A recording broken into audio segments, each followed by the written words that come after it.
Mobile گھر میں چھوڑ کے مسجد جایا کرو، موبائل گھر میں رکھ کر کے جلسے میں آیا کرو، ورنہ میں اکثر کہتا ہوں کہ یہ موبائل آگ سے چارج ہوتا ہے اور آگ کی خصلت ہے جلا کے راکھ کر دینا۔ یہ موبائل کا زیادہ استعمال تمہیں زناکار بنا دے گا، موبائل کا کثرت سے استعمال تیری آنکھ کی بینائی چھین لے گا، موبائل کا زیادہ استعمال تمہیں پاگل بنا دے گا، موبائل کا زیادہ استعمال تمہاری نیند کی برکتیں چھین لے گا، موبائل کا زیادہ استعمال سارے رشتہ داروں سے دور کر دے گا، موبائل کا زیادہ استعمال تیری اولاد کو تیری اولاد رہنے نہیں دے گا۔ آج جو سماج سے لاکھوں بچیاں دوسروں کے ساتھ بھاگ گئیں، اس میں 90% اسی موبائل کا ہاتھ ہے۔ کمرہ بند ہے، سب کچھ کمرے میں ہو رہا ہے اسی موبائل کے ذریعے۔ موبائل بہت اچھی چیز بھی ہے، جس طرح آگ اچھی چیز ہے، کھانا بنانا ہے، اس سے فیکٹری میں سامان مینوفیکچرنگ کرنی ہے۔ آگ کے بغیر نہ ہوائی جہاز چلتا ہے نہ ٹرین چلتی ہے، مگر اس آگ کی خصلت ہے کہ اس آگ میں جو انگلی ڈالے گا وہ جل کے راکھ ہو جائے گا۔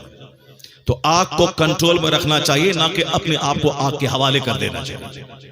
موبائل سے فائدہ حاصل کرنا چاہیے، نہ کہ اپنی زندگی موبائل کے استعمال کر کے تباہ کر دینا چاہیے۔ اس لیے موبائل کا استعمال کرنے کے لیے بھی علم چاہیے۔ جس طرح کچھ لوگ غریبی میں کافر ہو جاتے ہیں اور کچھ لوگ مالداری میں کافر ہو جاتے ہیں۔ جس کے پاس علم نہیں ہے، اچھی صحبتیں نہیں ہیں، جانکاری نہیں ہے، قرآن حدیث نہیں پڑھتا ہے، وہ اگر دولت مند بن گیا تو کافر ہو جائے گا۔ اس لیے حضور کی حدیث میں آیا ہے کہ کچھ لوگ ہیں کہ امیر ہیں تو مومن ہیں، وہ غریب جہاں بنے کے کافر ہو جائیں گے، اور کچھ لوگ امیر ہیں غریب ہیں کہ مومن ہیں، وہ امیر بنے کے کافر ہو جائیں گے۔ آپ دیکھ سکتے ہیں سماج میں کچھ نااہل ہوتے ہیں، جس کے پاس دولت بڑھتی جاتی ہے تو ان کا گھمنڈ بڑھ جاتا ہے، ان کا غرور بڑھ جاتا ہے، مولانا لوگوں کا مذاق اڑاتا ہے۔ کوئی شیخ کامل آ جائے تو کہتا ہے یہ ڈھونگی اور مکار آ گیا، زندیق آ گیا، اور یہ دولت کا نشہ اس کا ہے، دولت کی وجہ سے بول رہا ہے۔ جلسہ کرانے کو وہ برا سمجھتا ہے، مولانا مولوی بننے کو برا سمجھتا ہے، روزہ رکھنے کو بوجھ سمجھتا ہے، زکوٰۃ کے قانون کو ایک ٹیکس سمجھتا ہے۔ وہ غریب تھا تو مدرسے سے جڑا تھا، وہ غریب تھا عالموں سے جڑا تھا، وہ غریب تھا جلسے میں مسلمانوں کے بیچ چٹائی پر بیٹھ کر کے دین سیکھتا تھا، غربت میں دین سلامت تھا اس کا۔ لیکن جیسے ہی پیسہ ہوا، جلسوں سے دور، مدرسوں سے دور، خانقاہوں سے دور، عالموں سے دور، اب عالموں کو گالی بکنے لگا، کافروں سے دوستی بڑھ گئی، فلم کلچر سے قریب ہو گیا، یہاں تک کہ اللہ رسول کا انکار کر رہے۔ یہ وہی لوگ ہیں کہ غریب تھے تو بہتر تھا، مالدار بنے کے کافر ہو جائیں گے۔ حضور نے سچ کہا۔ کچھ لوگ ہیں کہ غریب ہیں تو بہتر ہیں، وہ مالدار بنے تو کافر ہو جائیں گے، اور کچھ لوگ مالدار ہیں تو بہتر ہے۔ جیسے بہت سارے لوگ ہیں مالدار ہیں، 11ویں کر رہے ہیں، مالدار ہیں 100 دیگ محرم شریف کے موقع پہ کھلا رہے ہیں، مالدار ہے 2-4-10 لوگوں کو عمرہ کے لیے بھیج رہے ہیں، مالدار ہیں مدرسہ مسجد کی تعمیر میں حصہ لے رہے ہیں، مالدار ہیں اکیلے جلسہ کروا رہے ہیں، مالدار ہیں 5 کروڑ کی مسجد تعمیر کروا رہے ہیں۔ اور جہاں غریب بنے 11ویں 12ویں جلوس، مدرسہ، مسجد، خانقاہ، پیر، مولانا، فقیر سب چھوٹ گیا۔ اب وہ غریبی کے رونا روتا ہے کہ جب اللہ نے ہی مجھ کو بھول گیا تب میں کیا کروں، معاذ اللہ، ہزار بار معاذ اللہ۔ یہ وہ لوگ ہیں جس کے لیے مالداری بہتر ہے۔ مال ہے تو صدقات خیرات سب ہے، مسجد، مدرسہ، اجمیر جانا ہر مہینے کی 6 شریف کو، بغداد شریف ہر مہینے کی 11 تاریخ کو جانا، مال ہے۔ ان کے حق میں مال بہتر ہے کہ مال ہے تو ایمان سلامت، مال ہے تو مومن ہے، جہاں غریب بنے کافر ہو جائیں گے۔ اس لیے حضور کہتے ہیں کچھ لوگوں کے لیے غریبی بہتر ہے اور کچھ لوگوں کے لیے مالداری بہتر ہے۔ اب کس کے لیے کیا بہتر ہے کوئی نہیں جانتا، یہ نہیں جانتا، میں نہیں جانتا کہ کل میرا حشر کیا ہوگا، واٹ ول ہیپن ٹمورو، کل کیا ہوگا کوئی نہیں جانتا، نہ میں جانتا ہوں نہ آپ جانتے ہو۔ قاری رضی اللہ صاحب تقریر کرنے کے لیے گئے مہاراشٹر کے احمد نگر علاقے میں، تقریر انہوں نے کی، نئی دوسری شادی ہوئی تھی، اور ہر بڑے شہروں سے اچھا کپڑا خرید کے لانا، مٹھائی لانا، یہ کچھ لوگوں کا مزاج ہوتا ہے۔ اب ایک تمنا نہیں ہوگی کہ نئی شادی ہوئی ہے، پہلی بیوی مر گئی تھی، دوسری شادی انہوں نے کی تھی، مگر انہیں کیا خبر تھی کہ میں تحفہ لے کے گھر جاؤں گا یا میری ڈیڈ باڈی گھر جائے گی یا میری لاش گھر جائے گی۔ وہ خود نہیں گئے، خطابت کے ختم ہونے کے بعد ان کی روح پرواز کر گئی، اسٹیج پر ہی، اسٹیج پر بے ہوش ہو گئے، ہاسپٹل گئے، راستے میں انتقال کر گئے۔ اور پھر یہاں سے ان کے ڈیڈ باڈی گھر گئی. کوئی نہیں جانتا کہ کل کیا ہوگا. What will happen tomorrow؟ کل آدمی غریب رہے گا کہ کل مرے گا کہ کل بیمار ہوگا کل ذلیل ہوگا. یہ سارے خطرات دنیا میں رہتے ہیں. اب دنیا میں جینے کے لیے سلیقہ حیات سیکھنا ہوگا کہ غریب رہیں تو کیسے جیے, مالدار رہیں تو کیسے جیے, صحت مند رہیں تو کیسے جیے, بیمار پڑے تو کیسے جیے, عزت دار رہیں تو کیسے جیے, ذلیل رہیں تو کیسے جیے, فقیر بنے تو کیسے جیے, خوف کا ماحول ہو تو کیسے جیے, امن کا ماحول ہو تو کیسے جیے, جوان رہیں تو کیسے جیے, بڑھاپے میں آئیں تو کیسے جیے. یہ سلیقے حیات کسی کے پاس موجود نہیں ہے. اگر دنیا میں کسی کے پاس موجود ہے وہ تنہا ذات محمد عربی کی ہے, جو ماں کی گود سے لے کے قبر کی گود تک سارا نظام حیات اپنے غلاموں کو عطا فرمایا.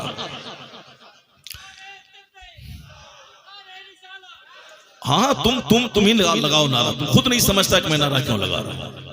یہ خود نہیں سمجھتا کہ نعرہ کیوں لگا رہا ہوں. جو عقل مند لوگ پڑھے لکھے لوگ ہیں وہ ان کو نعرہ لگانا چاہیے.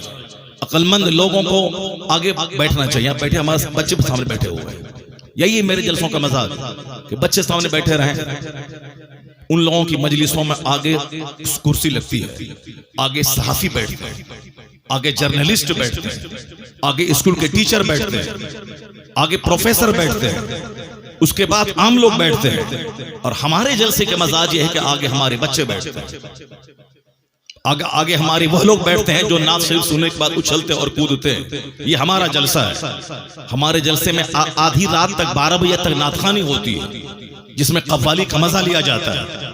اور پھر 12 بجے کے بعد جب نیند کی آغوش میں مجمع چلا جاتا ہے, تب قرآن حدیث کی بات سنانے کے لیے ایک مولوی کو بلایا جاتا ہے. دوسروں کے جلسے جب ختم ہونے کا ٹائم ہوتا ہے, اس وقت ہمارے جلسے میں دین کی بات سنانے کے لیے کسی مولوی کو بیٹھایا جاتا ہے, تاکہ آدھے لوگ بھاگ جائیں اور سننے کا مزاج نہ رہے, لوگ سوتے رہیں. اس طرح سے قرآن حدیث کی بات کی توہین ہوتی رہے, اپمان ہوتا رہے, تاکہ آنے والے وقت میں کوئی اپنے بچے کو عالم نہیں بنائے. ورنہ عالم بننے کا مطلب ہے کہ کوئی ان کی بات نہیں سنے گا, اور اگر گویہ بننے کا مطلب ہے کہ سارا مجمع اچھل کر پیسہ بھی دے گا اور داد بھی دے گا سارا مجمع, تو اب سوچے گا کہ عالم بننے میں 20 سال کون دماغ جلائے گا.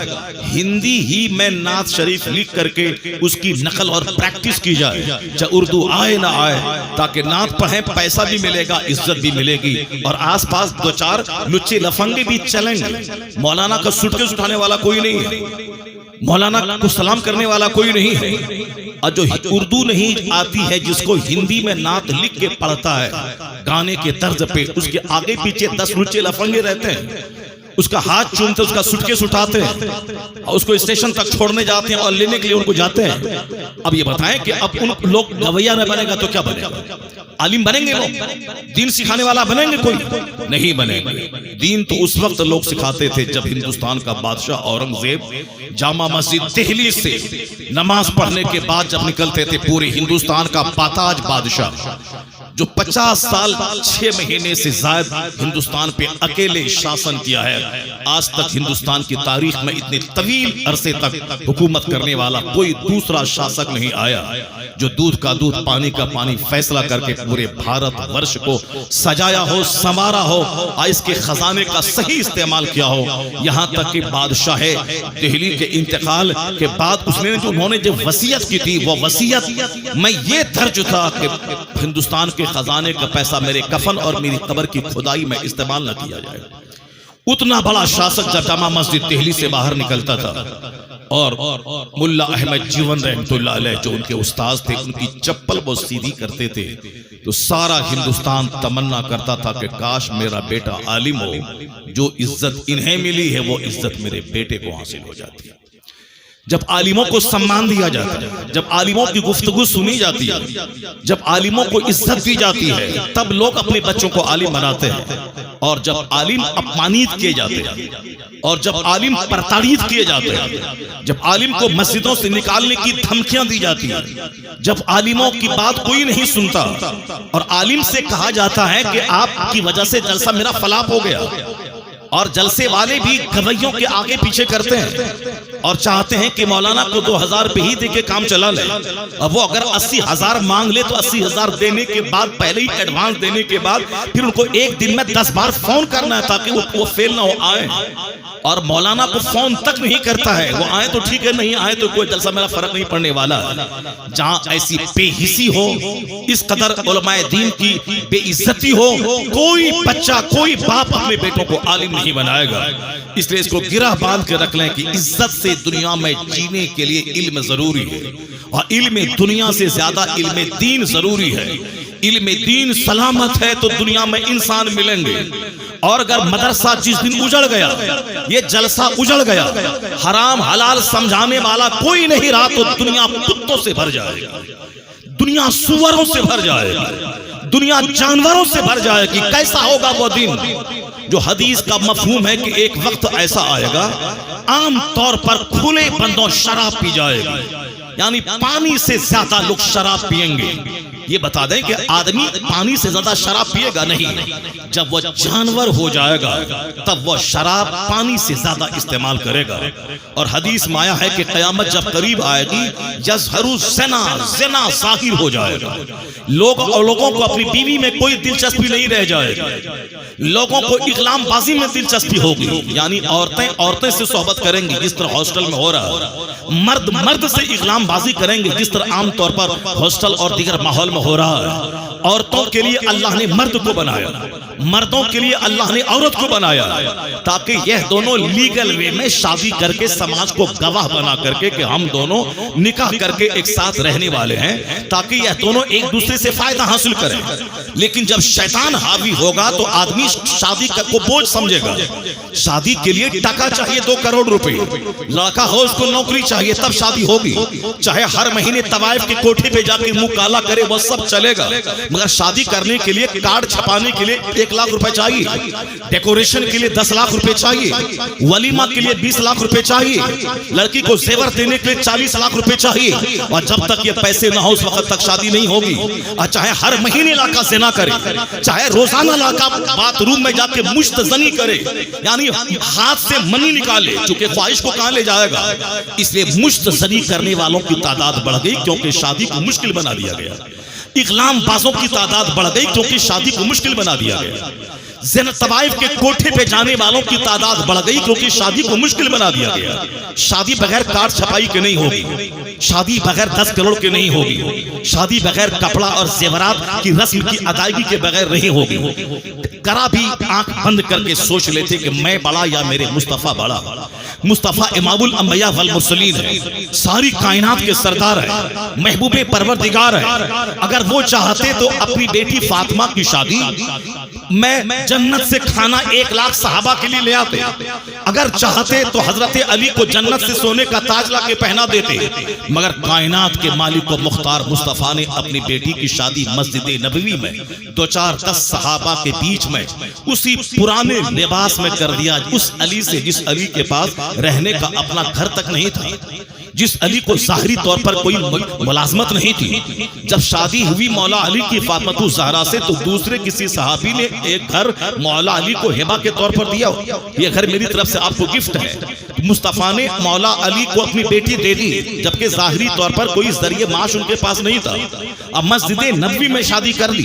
اب بغیر اعلان کے اگر اعلان کر دیتے تو مکہ سے سارے اصحاب مدینہ آ جاتے اور مدینہ کے ہی سارے اصحاب جمع ہو جاتے تو مسجد نبوی بھر جاتی.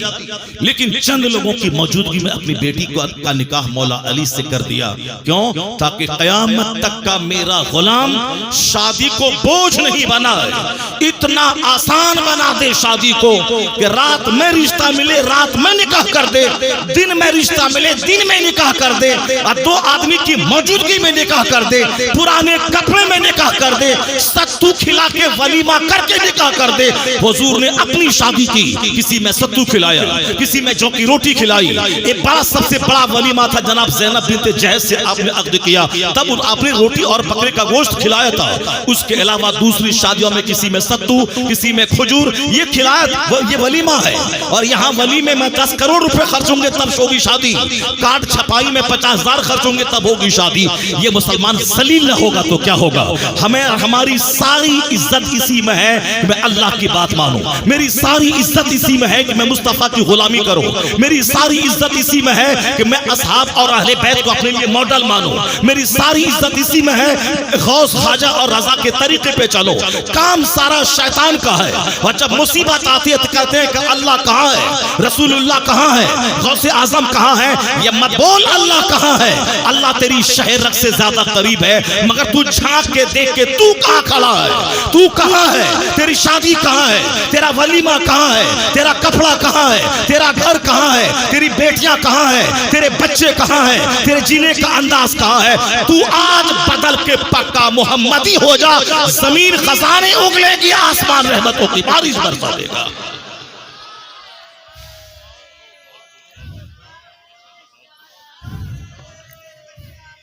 کی محمد سے وفا تو نے تو ہم تیرے ہیں، یہ جہاں چیز ہے کیا لوح و قلم سب تیرے لیے، مگر یہ بتا دے تو پکا محمدی ثابت کر دے۔ میں نے تو صرف ایک بات، ایک شادی کی رسم کو میں نے آپ کے سامنے رکھ کر میں نے جھنجھوڑنے کی کوشش کی کہ ہم کہاں ہیں، حضور نے مجھ کو کہاں چھوڑا تھا۔ سرکار دو جہاں نے خود پریکٹیکل میں کس طرح سے شادی بیاہ کیا جائے میرے غلام کریں، حضور نے خود اپنی زندگی میں اپنی بیٹی کی شادی کر کے بتا دیا کہ ایسے جینا، ایسے کرنا۔ اور ہم نے کس کو اپنے ماڈل مان لیا، ہم نے کس کی نقل شروع کر دی زندگی میں؟ کبھی تنہائی میں بیٹھ کے آپ نہیں سوچتے، ہم نہیں سوچتے۔ اس لیے ہمارا بیٹا جب سامنے موجود ہوتا ہے، کوئی مسلم سماج کا بیٹا، اس کا جغرافیہ آپ پہلے دیکھ لیے کھڑے ہو کر کے، ان کے سر کے بال دیکھے کہ کس طرح سے سر کے بال اس کے، آخر کس کی نقل میں یہ بال رکھا، ان سے پوچھے کہ غوث اعظم نے ایسا بال رکھا، کیا خواجہ غریب نواز نے ایسا بال رکھا، کیا اعلیٰ حضرت کا ایسا بال تھا، کیا انہوں کی کتاب میں لکھا ہوا کہ ایسے بال رکھو، چاروں طرف سے مونڈ کے اور بیچ میں عورتوں کی جھوٹا اور چوٹی کی طرح بال رکھو؟ کیا ایسا کسی کتاب میں ہے؟ کیا مسجد کے امام صاحب نے ایسا رکھا ہے؟ کیا تمہارے عالم جو واز کرتے ہیں، سمجھاتے ہیں، کیا ان کا بال ایسا؟ آخر کس کی نقل تم کر رہا ہے؟ مولانا صاحب کی نقل کر رہا ہے، کسی صاحب کی نقل کر رہا ہے، ہمارے صاحب صوفی ظہیر صاحب کی نقل کر رہا ہے، مسجد کے امام صاحب کی نقل کر رہا ہے؟ کس کی نقل میں تم نے ایسا جغرافیہ بنا کے رکھا ہے؟ ذرا ہمارے بچوں کو دیکھیے، پہلے ہم لوگ چیختے چلاتے تھے کہ داڑھی رکھیے، داڑھی رکھنا سنت ہے، داڑھی رکھنے سے قوت مردان کی بڑھتی ہے، جس کے سر کے بال اڑ جائیں، ٹکلا ہو جائے، 90% وہ نامرد ہو جاتا ہے، چونکہ سر کے بال سے قوت مردانگی کا گہرا رشتہ رہتا ہے۔ اسی طرح داڑھی کے بال سے قوت مردانگی کا گہرا رشتہ ہے۔ ایک بہت بڑے طبیب نے کہا تھا کہ اگر 7 نسل تک لگاتار داڑھی مونڈتے رہیں تو 8ویں نسل ہجڑوں کی پیدا ہوگی۔ اس کا گہرا رشتہ قوت مردانگی سے ہے۔ یہی وجہ ہے کہ ابھی آپ نے سنا کہ سرکار غوث اعظم نے 4 شادی کی، غوث اعظم کو 49 اولاد تھی، 49 اولاد۔ ہم لوگ ایک بیوی میں آؤٹ ہو گئے، ہم لوگ 2-4 بچے میں آؤٹ ہو گئے، یا 49 اولاد۔ 2 بچے ہیں، کہاں سے کیسے کھلائیں، کہاں سے کھلائیں؟ چہرہ سوکھا رہتا ہے، دل اجڑا اجڑا سا رہتا ہے، پریشر ہائی میرے پاس، شوگر میرے پاس، ہارٹ کی بیماری میرے پاس۔ صاحب کون سی بیماری نہیں تو سب سے بڑی بیماری غم اور پریشانی میرے پاس۔ روزی کی تلاش میں نماز گئی، روزہ گیا، زکات گئی، حج گیا۔ حج فرض ہوا تھا 10-20 سال پہلے، اب تک حج میں تاخیر ہو رہی، چونکہ مکان بنانا، گاڑی خریدنا، 5 بچے ہیں، اس کی شادی بیاہ، گھر مکان، بزنس، پڑھانا لکھانا، ڈاکٹر انجینئر بنانا، چاہے ان کا بیٹا پاجی ہو، ان کا بیٹا بے نمازی ہو، چاہے ڈی ایم بن جائے، پیسہ کما کے مر جائے، چاہے سبحان ربی الاعلیٰ کہنا تک نہ آتا ہو، سورہ فاتحہ کی تلاوت تک نہ آتی ہو، رہے وہ ڈی ایم رہے ایس پی، مگر سورہ فاتحہ تک نہ آتی ہو، سب چلے گا۔ نماز روزہ کچھ نہ آئے، سب چلے گا، مگر ڈی ایم بنے، مارشل بنے، داروغہ بنے، تاکہ نوکری کر کے 2 روٹی کمائے، 2 روٹی کما کے کھائے پیے، اور اس کے بعد پھر مر جائے، اور مرنے کے بعد وہاں جائے، اور جہاں خربوں سال اب موت ہی نہیں آئے گی۔ دنیا میں تو 100 سال کے اندر ہی مر جانا ہے، چاہے ڈی ایم بن کے مرے، چاہے چپراسی بن کے مرے، چاہے 70 سال کی عمر میں، چاہے 25 سال کی عمر میں، مرنا تو ہے۔ اور یہاں کا 100 سال 1 سیکنڈ، اور مرنے کے بعد جہاں گئے وہاں موت ہی نہیں ہے، وہاں خربوں سال، بے گنتی سال سدا موت کو ذبح کر دی جائے گی۔ جو باغ میں ہے تو باغ میں ہے، جو آگ میں ہے تو آگ میں ہے۔ کبھی سوچا ہی نہیں کہ مرنے کے بعد بھی کوئی زندگی ہے کیا؟ یہ دنیا کی زندگی کے لیے 18 گھنٹے پڑھنا، وطن سے بے وطن ہونا، رات رات بھر فیکٹری کے دروازے پہ نوکری کرنا، دن بھر کھیت میں ہل جوت کے بارش میں بھیگ کر کے روپا کرنا، کھیتی باڑی کرنا، بزنس کرنا، وطن سے بے وطن ہونا، سعودی عرب میں جا کے اونٹ چرا کے پیسہ کما کے چھوٹا سا گھر بنا لینا، عمر ہو گئی 90 سال، پھر مر جانا، مرنے کے بعد کہاں جانا؟ جہاں کا ایک دن 50,000 سال کے برابر ہوگا۔ کبھی نہیں سوچتے وہاں مرنے کے بعد، نہ اولاد کے بارے میں سوچتے ہیں یہ اولاد مرنے کے بعد جہنم میں جلے گی، اس لیے دنیا میں 100 سال ہی جینا ہے تو چاہے جس طرح سے ہو جی لے، چاہے اپنا گھر ہو چاہے کرائے کے گھر ہو، مرنا تو ہے ہی، چاہے بریانی کھاؤ چاہے سوکھی روٹی کھاؤ، مرنا تو ہے ہی، چاہے ڈی ایم بنو چاہے چپراسی بنو، مرنا تو ہے ہی۔ یہ بات بچوں کی گھٹی میں کون پلائے گا؟ نہیں، دنیا کو خوشگوار بنانے کے لیے نماز چھوٹے چھوٹے مگر ڈی ایم بننا ہے، ماسٹر بننا ہے، بزنس کرنا ہے، مکان بنانا ہے، گاڑی خریدنی ہے، صرف دنیا ہی دنیا ہے۔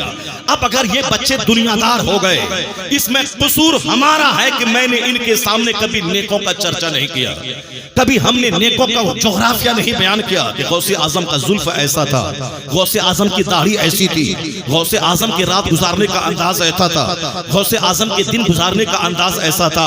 ہم نے گھر میں بحیثیت باپ اپنے بچوں کو کبھی نہیں سمجھایا۔ ابھی 1 گھنٹے تقریر میں یہ کیا سیکھے گا؟ سب سے بڑا معلم بچوں کے لیے باپ ہوتا ہے، اور باپ کو فرصت نہیں ہے کہ وہ 5 منٹ اپنے بچوں سے بات کرے۔ سب سے بڑی معلمہ ماں ہوتی ہے، اور ماں کو فرصت نہیں کہ اپنے بچوں کو بیٹھا کر کے بچوں کے سامنے اولیاء و صالحین کی زندگی بیان کرے۔ اس لیے ہمارے بچوں نے جو موبائل میں ٹیلی ویژن میں دیکھ کر جن کو اپنے لیے ماڈل چاہا اس کو ماڈل مانا، اب اس کی طرح بال رکھ رہا ہے، اس کی طرح داڑھی رکھ رہا ہے۔ ہم 1000 چیختے تھے داڑھی رکھو، داڑھی کا بڑا گہرا رشتہ قوت سے ہے، مگر نہیں مانتا تھا۔ مگر ابھی فلم میں ایک ناچنے والا فرینچ کٹ داڑھی رکھا، کوئی ادھر اندر سیٹنگ کر کے رکھا، کوئی ایک طرف بہا کے رکھا، کوئی ادھر چھاڑ کے ادھر چھاڑ کے بیچ میں لٹکا کے رکھا، کوئی ادھر سے منڈا کے رکھا۔ اب اسی کی نقل سارے بچے کر رہے ہیں۔ ہم لوگ چیختے تھے کہ داڑھی رکھو، مرد ہو داڑھی اللہ نے تجھ کو دیا ہے، عورتوں کو داڑھی نہیں دیا ہے۔ عورتیں وہ ہے جو چوڑی پہنتی ہیں، عورتیں وہ ہے جو پردے میں رہتی ہیں، عورتیں وہ ہیں اور اس کے اوپر میں دوپٹہ رہتا ہے، عورتیں وہ ہے جس کے اوپر میں موٹی چادر رہتی ہے۔ عورتیں جب گھر میں رہتی ہیں تو سماج پاکیزہ ہوتا ہے، اور عورتیں جب جینس ٹی شرٹ پہن کے دوپٹہ ہٹا کے سماج میں گھومتی ہیں تو سارا سماج زناکاری کی کیچڑ میں لبت ہو جاتا ہے، اور جس سماج میں زنا پھیلے اس سماج میں خوف و ہراس کا ماحول اللہ طاری کر دیتا ہے، اور ظالم حکومت کو اس پر مسلط کر دیتا ہے۔ جہاں زنا ہو وہاں کے لوگ ہجڑے اور بزدل ہوتے ہیں، جہاں سود خوری ہو وہاں ظالم حاکم مسلط ہوتا ہے، جہاں شراب پیے جائیں وہاں صحت چھین لی جاتی ہے۔ یہ آج جو دنیا میں صحت گئی، آج جو قدم قدم پہ ہاسپٹل ہے، آج جو قدم قدم پہ ڈاکٹر ہے، یہ ہمارے گناہوں کا نتیجہ ہے کہ آج ہمارا سماج ہاسپٹل سے بھر گیا، ہمارا سماج ڈاکٹروں سے بھر گیا، ہمارے گھر کے 10 لوگ 10 بیمار چل رہے ہیں، یہ بیماریوں سے سارا سماج بھر گیا۔ کیوں؟ حدیث میں آیا ہے کہ جو فجر کی نماز چھوڑے گا اس کے چہرے کا نور ختم ہو جائے گا۔ اب یہاں چہرے کا نور ختم ہے، چہرہ بدرنگ ہے، چہرہ کالا ہو رہا۔ عربوں میں کھیلنے کے بعد ہمیشہ مایوسیت رہتی ہے، ڈس اپوائنٹمنٹ چہرے پہ رہتا ہے، ہمیشہ مایوسیت رہتی ہے، چونکہ ہوس ہے 10 کروڑ کی، اب پن پاس میں ہے 2 کروڑ روپیہ، یہ غریب کو 2000 مل جائے تو یہ پھولے نہ سماتا ہے، یہاں 2 کروڑ کے باوجود چہرہ سوکھا ہے، کیونکہ پراپرٹی کا انہوں نے سودا کیا ہے، وہاں 2 کروڑ روپے 10 کروڑ روپے چاہیے، اب پاکٹ میں ہے 2 کروڑ، یہ 8 کروڑ کہاں سے آئیں گے؟ اسی فکر میں اس کا دماغ اڑا رہتا ہے، ہوپلیس رہتا ہے، پاگل ہو جاتا ہے، نہیں کام پورا ہو تو زہر کھا کے مر جاتا ہے۔ محلوں میں رہنے والا زیادہ زہر کھا رہا ہے، فلم انڈسٹریز میں ناچنے والا جس کی پیروی میں میرا بچہ جوکر کی طرف بال رکھتا ہے اور داڑھی رکھتا ہے، وہ زہر کھا کے روزانہ مر رہا ہے، اور آئے دن وہ جم میں فلم انڈسٹری کا سب سے خوبصورت نوجوان ابھی 5 مہینہ پہلے جم میں ہیلدی بننے کے لیے وہ لوہے کو گھما رہا تھا، چکر آیا، گرا، وہیں مر گیا۔ بالکل 35 سال کا خوبصورت نوجوان وہاں مر گیا۔ موت جم کا چکر لگا رہی ہے۔ شادی کی محفل میں ڈانس کرتے ہوئے کئی خبریں آئی کہ عورتیں ناچ رہی تھی، چکر آیا، مر گئی۔ مرد ناچ رہا تھا، 70 سال کا بوڑھا ناچ رہا تھا پوتی کی شادی میں، مر گیا۔ 18 سال کا جوان بلا کے نچوایا جا رہا تھا اور اچانک اٹیک آیا، وہی شادی کی محفل میں پڑ گیا۔ پھر بھی ہماری آنکھ نہیں کھلتی ہے، ہم نہیں دیکھتے ہیں جب فلم انڈسٹری کا رہنے والا زہر کھا کے مر رہا ہے۔ جہاں لالچ لالچ ہے زہر کھانا ہوگا، اور جہاں صبر ہے وہاں چاہے کرائے کے گھر کیوں نہ ہو اللہ بادشاہوں جیسا سکون عطا کر دیتا ہے۔ جہاں بادشاہت ہے وہاں لالچ ہے، وہ بادشاہت فقیری سے بدتر ہے، اور جہاں صبر ہے، جہاں قناعت ہے، جہاں توکل ہے، جہاں استغنا ہے، جہاں بے نیازی ہے، جہاں دینے کی مراورتی ہے لینے کی نہیں، جہاں صبر ہے اس سے بڑا بادشاہ کوئی نہیں ہے۔ اس لیے کہ اللہ نے چین کا سارا رشتہ مصطفیٰ کی سنتوں کے ساتھ وابستہ کر دیا۔ سکون اور چین کا سارا رشتہ مصطفیٰ کی سنتوں کے ساتھ وابستہ کر دیا۔ جو میرے محبوب کی غلامی کرے، محبوب کی بات مانے، محبوب کی تعلیم پہ عمل